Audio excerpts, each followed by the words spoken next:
हजरात, पूर्व मूसाद के चीफ ने नेतन्याहू की पोल खोलती है। इस बात को मैं 2 साल पहले ही बोल चुका था, लेकिन अब कंफर्मेशन हो गई है। दोस्तों, पूर्व मूसाद के हेड ने कहा है कि 7 अक्टूबर के बाद जो भी चीजें हुई, बल्कि 7 अक्टूबर को जो हुआ, उसमें सीधा सीधा जिम्मेदार प्रधानमंत्री नेतन्याहू है। यानी नेतन्याहू ने हमला होने के बाद कोई ठोस कदम नहीं उठाया और इस हमले को अपने फायदे के लिए इस्तेमाल किया।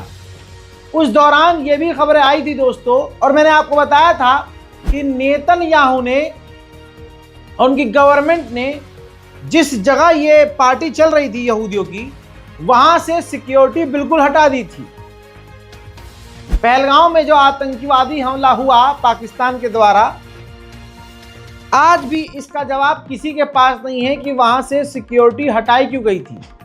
नेतन्याहू ने सिक्योरिटी हटवाई थी और हमला होने के बाद नेतन्याहू ने ऐसे कई उल्टे कदम उठाए जिससे और हालात खराब हुए।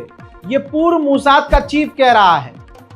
आगे वो ये कहते हैं कि इस हमले के बाद नेतन्याहू को चुनाव की तारीख ऐलान कर देनी चाहिए थी कि भाई प्रधानमंत्री का चुनाव दोबारा लड़ा जाएगा, लेकिन ऐसा नहीं हुआ और ये मामला जंग की तरफ बढ़ गया। मेरी 1.5 साल से प्रधानमंत्री से, नेतन्याहू से कोई बातचीत नहीं हुई है और मैंने बड़े बड़े ऑपरेशंस में बहुत कामयाबी हासिल की है और मैं देश हित में बात करता हूं। इस वजह से मुझे कई सारी मुश्किलों का सामना करना पड़ता है। लिहाजा 7 अक्टूबर को जो कुछ भी हुआ उसके जिम्मेदार नेतन्याहू भी हैं। वहीं गाजा सिटी को खाली करने की प्रक्रिया जारी है। ये तस्वीर देखिए, 15 मंजिला इमारत जो गाजा के अंदर थी, उसको इजराइल ने हमला करके पूरी तरह से गिरा दिया है। अरब खामोश है और इजराइल बड़े हमले करके गाजा में तबाही मचा रहा है। हमले के बाद का जो मंजर है वो मैं आपको दिखाना चाहूंगा।